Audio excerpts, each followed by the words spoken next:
Much harder on foot before the railway.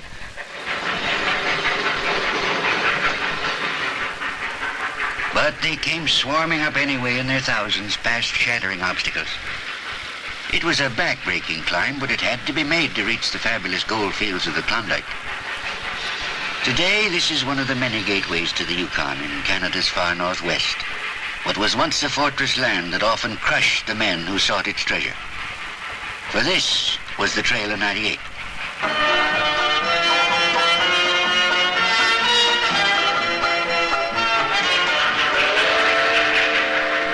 The train comes from Skagway in Alaska. It was from Skagway, too, that adventurers set out in 1898. They'd reached Alaska by boat up the Pacific coast from Vancouver and Seattle, from all over the world, and they fought their way up the mountains.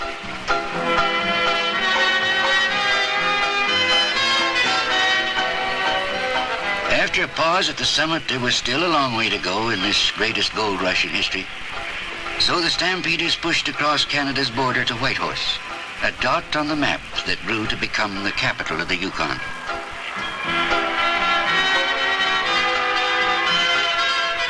They'd built the railroad 2 years after the gold rush began.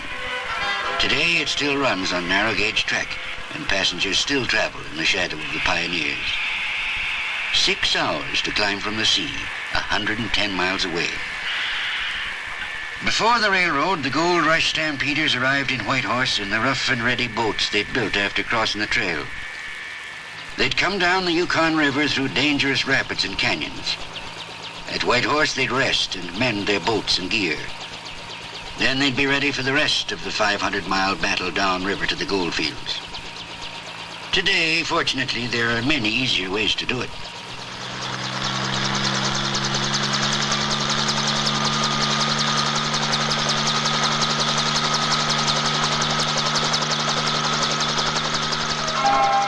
Paddle wheel steamers, high and dry. Relics of a glittering era on the river when the gold rush hit its stride. But if fashions have changed in transportation, the face of the land itself remains as it always was, isolated and splendidly wild.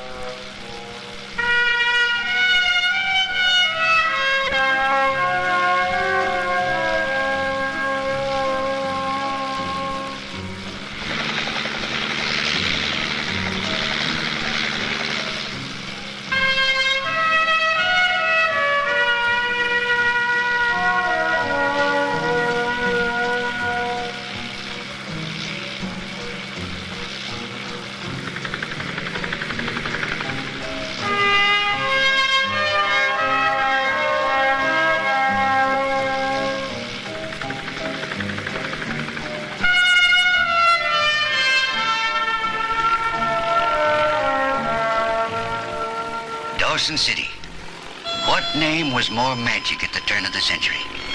Today, only 1,000 people live here, but in one single incredible year, 25,000 flooded into the wilderness. Churches sprang up. So did theaters, salons, and saloons, till Dawson became a Paris of the North. It all happened overnight, and it flourished for a few hectic goldfield years. Then the boom petered out. The fortune hunters went home, most of them with empty pockets. But some stayed, like Black Mike Winage. Today, he's one of those old-timers so cherished by the people of Dawson City.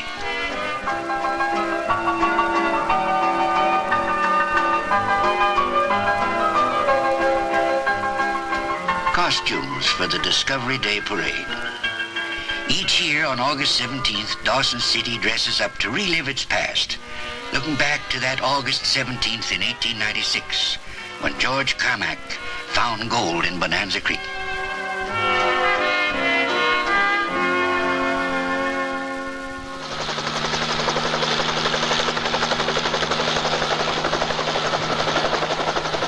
In Dawson City now, a new influx of people from the outside. The biggest crowd since the gold rush.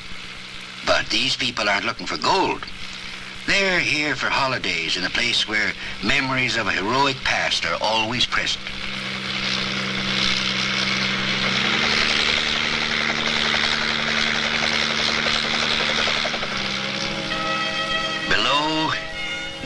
rivers that set the world on fire.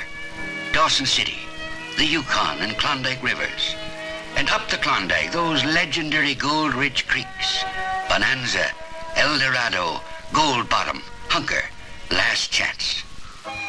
It was here that the miners swarmed, sluicing the gravel and plucking fortunes from it. In the first 7 years of that great stampede, $100 million was scratched and torn from the hills and creek bottoms. Today, the search for gold still goes on, but in a highly mechanized way, as huge dredges sift through the gravel, extracting the last precious yellow specks.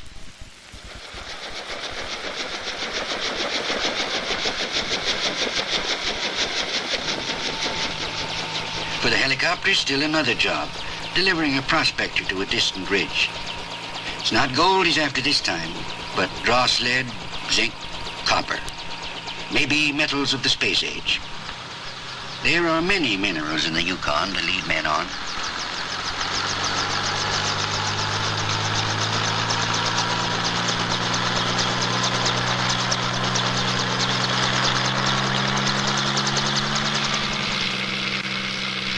Air transport has revolutionized the prospector's job, and so has the Alaska Highway, the 1,500-mile road that comes up from the south, part of a system of roads that have opened up the Yukon. Besides machinery and miners, the road brings thousands of vacationers from provinces and states thousands of miles away. And soon there'll be even farther spots for them to visit, as new roads like this one push north to cross the Arctic Circle. For industry, the new roads mean access to fields that may be rich in oil.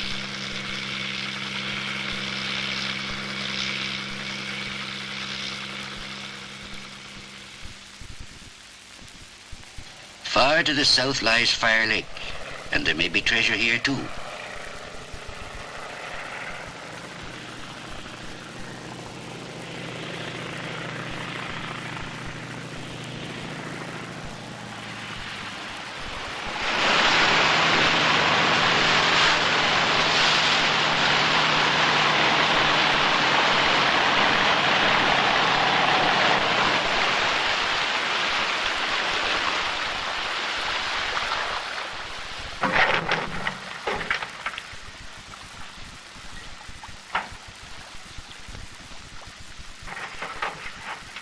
Another prospector heads into the bush with the dogs that'll carry his gear.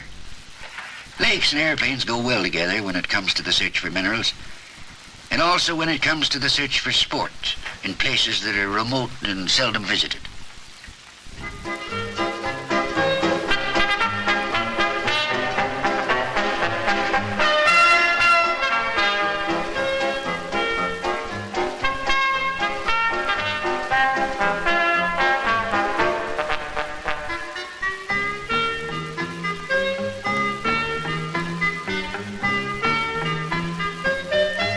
In the sparkling lakes of the Yukon, 20 strikes an hour is far from being unusual.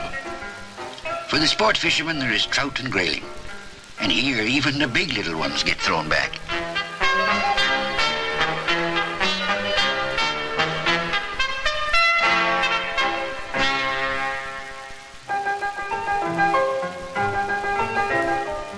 But in the Yukon, not all fishing is for sport. For the Indians, fishing is an industry, and for centuries now they've been using these ingenious fish wheels to trap salmon as they make their way up the Yukon River.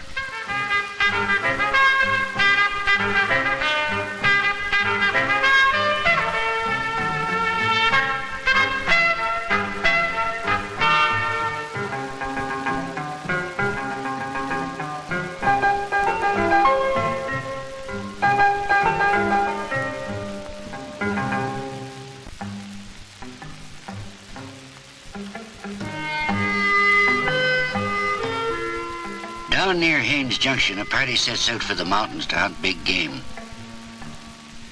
Besides the hunters, guides, horse wranglers, and even a cook.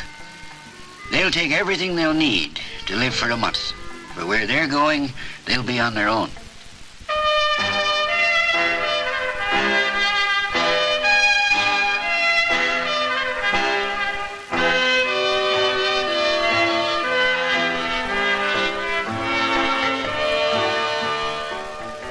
these hunters, there be coveted trophies: mountain sheep, moose, bear. And there are lively targets, too, for those who hunt with cameras in the Kluane Game Sanctuary, covering 10,000 square miles.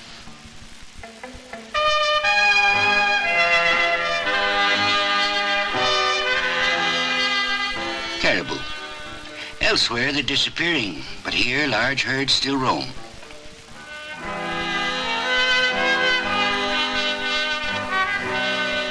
For some visitors, wildlife is the goal. For others, there are even more unusual pursuits, like visiting Harry Lehman at his cabin near Dawson City. Harry was one of the original sourdoughs in '98, and his mine shaft is still in operation.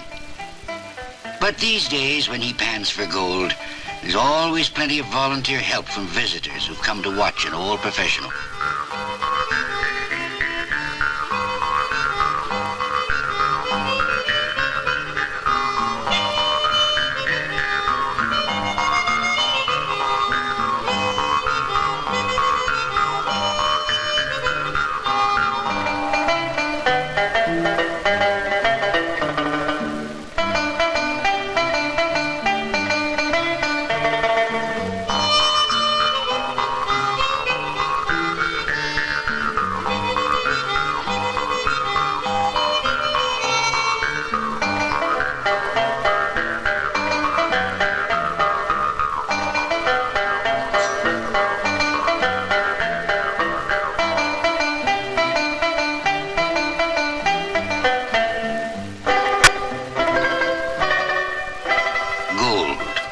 Focus for nostalgic memories of the Yukon. Gold was everything in those far-off days.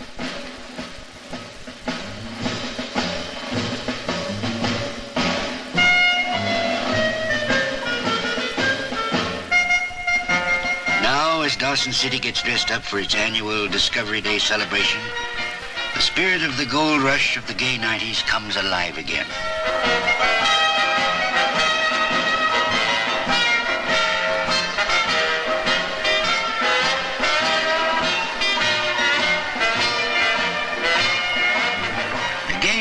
Were nowhere gayer than in Dawson, for in a sense, the gold rush was a gigantic holiday, a chance for men to take time out from humdrum lives and find adventure in the mysterious north.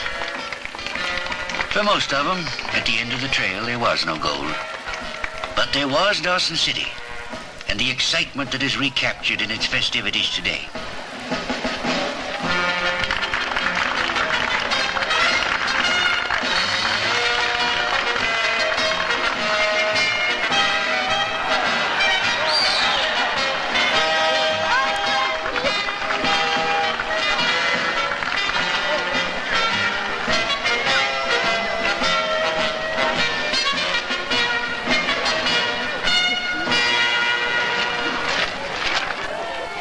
Like the gold rush pioneers, visitors today come in search of adventure, in search of something that is quite often indefinable.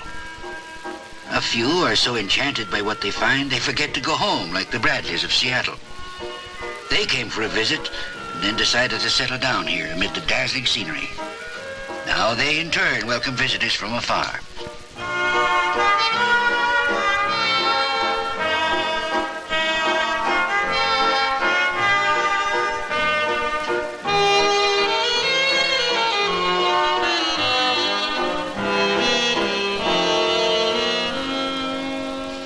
From the Bradleys' front doorstep, there's an unmatched view of the St. Elias Mountains.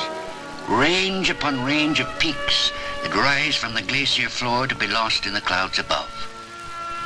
These are some of the highest mountains in North America.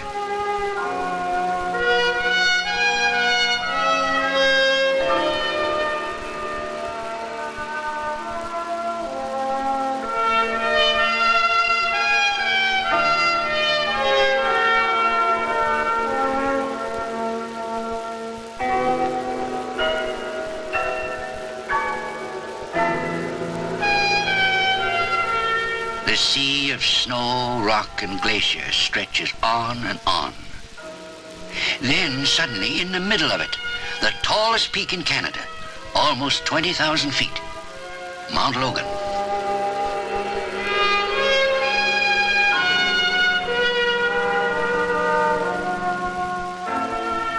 beautiful, but for the gold rush stampeders, brutal.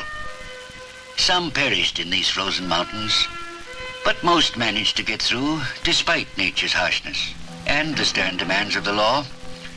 Maxim guns of the mounted police warned that there was to be no disorder despite the fever for gold. And so, eager but law-abiding, they sought their fortunes. But others were there simply for the party, for a wild moment of release and revelry.